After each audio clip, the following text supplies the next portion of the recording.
حضرت ابراہیم علیہ السلام آگ سے بچا لیے جانے کے بعد ہجرت سے پہلے اپنی قوم سے جب مخاطب ہوئے تو حضرت ابراہیم علیہ السلام نے اپنی قوم کے مشرکوں کو اپنی تقریر میں جو وجہ بیان فرمائیں کہ تم شرک کیوں کر رہے ہو۔ گزشتہ درس میں وہی بات چل رہی تھی کہ حضرت ابراہیم علیہ السلام نے اپنی قوم سے کہا کہ تم شرک اس لیے نہیں کر رہے ہو کہ تم شرک کو سچ جانتے ہو، حق سمجھتے ہو۔ دنیا کا کوئی بھی سمجھدار شخص بت پرستی کو حق نہیں سمجھ سکتا۔ آج ہمارے اس زمانے میں بھی بت پرستوں میں بڑے سمجھدار، بڑے ہوشیار، بڑے عقل مند لوگ موجود ہیں، یہ بت پرستی کو حق نہیں جانتے ہیں۔ بت پرستی کو سچ سمجھ کر، حق سمجھ کر، صحیح طریقہ سمجھ کر تم نہیں مان رہے ہو، بلکہ تمہارے بتوں پر جمے رہنے کا، بتوں کی عبادت پر ڈٹے رہنے کا صرف ایک مقصد ہے کہ تم آپس کا اتحاد چاہتے ہو۔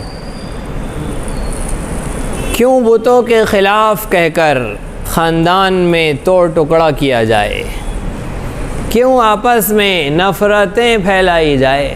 چل رہی ہے زندگی خاندانی جوڑ کے ساتھ، اتحاد کے ساتھ، الفت و مودت کے ساتھ چلتی رہے۔ نا اتفاقی اچھی بات نہیں ہے، اختلاف و انتشار بری بات ہے۔ باپ بیٹے کو آپس میں کیوں لڑایا جائے؟ بھائی بھائی میں آپس میں نفرتیں کیوں پیدا کی جائے؟ میاں بیوی کو ایک دوسرے سے جدا کیوں کیا جائے؟ سب جمے رہے اس لیے بت پرستی پر وہ متحد تھے کہ ابراہیم کا اگر ہم نے ساتھ دے دیا تو مسئلہ کھڑا ہو جائے گا، کہ کچھ ابراہیم کے ساتھ ہو جائیں گے، کچھ ابراہیم کے مخالف ہو جائیں گے، کچھ ایک اللہ کے آگے جھکو کہیں گے تو کچھ سینکڑوں دیوی دیوتاؤں کے آگے جھکیں گے، آپس میں نفرتیں پھیل جائیں گی۔ یہ اتحاد باقی رکھنے کے لیے حضرت ابراہیم علیہ السلام کی قوم کے مشرکوں نے ابراہیم علیہ السلام کی مخالفت کی اور ابراہیم علیہ السلام کو آگ میں جھونکا، اور آگ سے بچا لیے جانے کے ایسے عظیم الشان معجزے کو دیکھ کر بھی ایمان نہیں لائے، اس لیے کہ ان کا اتحاد انہیں ٹوٹتا نظر آ رہا تھا۔ باطل کا واقعہ ہے ہی یہی، مسئلہ یہی ہے کہ باطل اپنے اندر کوئی دلیل نہیں رکھتا ہے۔ گمراہی نہ عقل میں آتی ہے نہ نقل سے ثابت ہے۔ نقل کا مطلب ہوتا ہے اوپر سے منقول آسمانی کسی کتاب سے کوئی بات ثابت ہونا، تو شرک تو کسی آسمانی کتاب سے ثابت نہیں، کسی نیک، کسی اچھے، کسی سچے انسان کے کسی جملے سے، کسی قول سے ثابت نہیں، نہ عقل میں آتا ہے۔ شرک کے لیے، گمراہی کے لیے، بت پرستی کے لیے، باطل کے لیے، غلط راستے کے لیے کوئی دلیل نہیں ہوتی، اس کا کوئی ثبوت نہیں ہوتا، اس کی کوئی بنیاد نہیں ہوتی ہے۔ قرآن مجید نے بھی ساری برائیوں کو، باطل کو، گمراہی کو ظلمات کہا ہے، تاریکیاں، اور اسلام کو، ایمان کو، عبادت کو، توحید کو، سچائی کو، امانت داری کو نور کہا ہے۔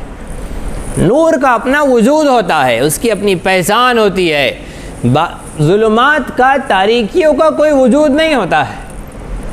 ایسے کہیں نہیں ہوتا ہے کہ لائٹ کھلا ہے، سارے لائٹس کھلے ہوئے ہیں، بجلی موجود ہے، اور اچانک کوئی چیز کمرے میں داخل ہوئی ہے جس کو اندھیرا کہتے ہیں، جس کے نتیجے میں کمرہ تاریک ہو گیا ہے۔ ایسا کوئی تاریکی کا کوئی وجود نہیں ہے، بس لائٹ کا بند ہو جانا ہی تاریکی ہے، اجالے کا ختم ہو جانا ہی اندھیرا ہے، تاریکی ہے۔ تو تاریکی کا کوئی وجود نہیں ہوتا ہے، ظلمات کا کوئی وجود نہیں ہوتا ہے، اجالے کا ہٹ جانا، ختم ہو جانا، چلا جانا، یہی تاریکی ہے۔ تو تاریکی پھیلتی نہیں ہے، تاریکی کا اپنا وجود نہیں ہے، تاریکی تو صرف جگہ بناتی ہے، خالی جگہ بناتی ہے، جہاں اجالا نہیں ہے وہاں اندھیرا آتا ہے۔ ایسے ہی گمراہیاں، بد اخلاقیاں، بدبختیاں اور شرک اور بت پرستی اور خرافات اور روایات اور رسم و رواج، یہ سارے کے سارے ظلمات ہیں، تاریکیاں ہیں، اور ان تاریکیوں کی کوئی دلیل نہیں ہوتی، ان کا کوئی وجود نہیں ہوتا، ان کی کوئی ٹھوس ثبوت نہیں ہوتا ہے۔ اس لیے ان کے ماننے والے ایسی چیزوں کا سہارا لیتے ہیں، جیسے ابراہیم علیہ السلام کے زمانے کے مشرکین نے اتحاد کا سہارا لیا۔ اتحاد کا تو اللہ نے بھی حکم دیا ہے، قرآن نے بھی حکم دیا ہے۔ حضرت ابراہیم علیہ السلام نے جو وجہ بیان کی ہے، مودۃ بینکم، تم آپس کی محبت چاہتے ہو، تم آپس میں محبت چاہتے ہو، اس لیے بت پرستی پر ڈٹے ہوئے ہو کہ آپس میں ایک دوسرے میں نفرت نہ پیدا ہو۔ نبی جب اسلام کے لوگوں کو دعوت دیتے تھے تو نبی بھی یہی بات کہتے تھے۔ نبی کہتے لا اسألکم علیہ اجرا الا المودۃ فی القربى، میں تم کو جو دین اسلام کی دعوت دیتا ہوں، ایک اللہ کے آگے جھکنے کی دعوت دیتا ہوں، میں بھی اس دعوت کے نتیجے میں تم سے کوئی اجرت، کوئی اجر، کوئی بدلہ نہیں چاہتا، بس میں چاہتا ہوں مودۃ فی القربى، آپس میں محبت پیدا ہو جائے۔ دونوں چیزیں محبت کی بات کر رہی ہے۔ نبی ایک اللہ کے آگے جھکنے کی بات کر رہے ہیں اور بدلے میں محبت چاہتے ہیں۔ مشرکین سینکڑوں دیوی دیوتاؤں کے آگے جھکنے پر ڈٹے ہوئے ہیں اور وجہ بتاتے ہیں کہ محبت چاہیے۔ تو دونوں محبت کے طلبگار ہے۔ نبی بھی چاہ رہے ہیں کہ آپس میں اتحاد ہو، اس لیے ایک اللہ کے آگے جھکو، اور باطل کہتا ہے کہ ہم اپنے بتوں پر ڈٹے رہیں گے تاکہ محبت قائم رہے۔ اب کون سی محبت چاہیے؟ وہ محبت چاہیے جو دائمی ہے، وہ محبت چاہیے جس کو قرار ہے، وہ محبت چاہیے جس کو دوام ہے، وہ نہیں جو موت پہ فنا ہونا ہے، وہ نہیں جو اس کائنات کے اختتام پر ختم ہو جائیں گی، وہ محبت نہیں، بلکہ وہ محبت جو یہاں بھی باقی رہے، وہ محبت جو میدان محشر میں بھی باقی رہے، وہ محبت جو جنت میں بھی باقی رہے، وہ محبت اصل محبت ہے، اور وہ توحید والی محبت ہے۔ شرک والی محبت یہیں ختم ہو جائیں گی۔ قرآن مجید نے کہا، ابراہیم علیہ السلام کا تذکرہ کرتے ہوئے، ان کا واقعہ بیان کرتے ہوئے، یہ محبت صرف یہیں تک چلیں گی فی الحیات الدنیا، دنیاوی زندگی میں، ثم یوم القیامہ، قیامت کے دن کیا ہوگا؟ یکفر بعضکم ببعض، تم میں سے بعض کا منکر ہو جائے گا، بعض سے اپنی بیزاری کا اعلان کریں گا۔ آج جس سے دل خراب نہ ہو جائے اس کے لیے بت پرستی پر جمے ہوئے ہو، کل تم اسی سے بیزارگی کا اعلان کرو گے۔ وَيَلْعَنُ بَعْضُكُمْ بَعْضًا، آج جس کا دل ٹوٹ نہ جائے اس لیے ابراہیم کی مخالفت کر رہے ہو اور آپس میں ایک دوسرے سے متحد ہوئے بیٹھے ہو، کل ایک دوسرے کو تم لعنت ملامت کرو گے، قیامت کے دن ایک دوسرے کو لعنت ملامت کرو گے، اس لیے کہ ابراہیم کی مخالفت کے نتیجے میں تم سب کو جہنم ملے گی۔ تو یہ باطل کی محبت اور اسلام کی محبت کا فرق ہے۔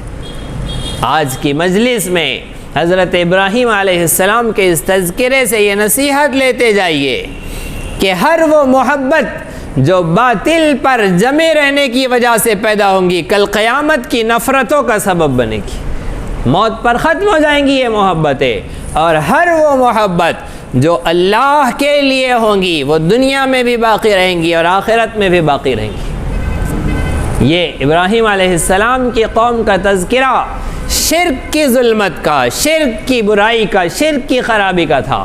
اسی طرح دینی، علمی، اصلاحی اور تاریخی دروس و بیانات سے استفادے کے لیے آپ کے اس چینل کو لائک، شیئر اور سبسکرائب کریں۔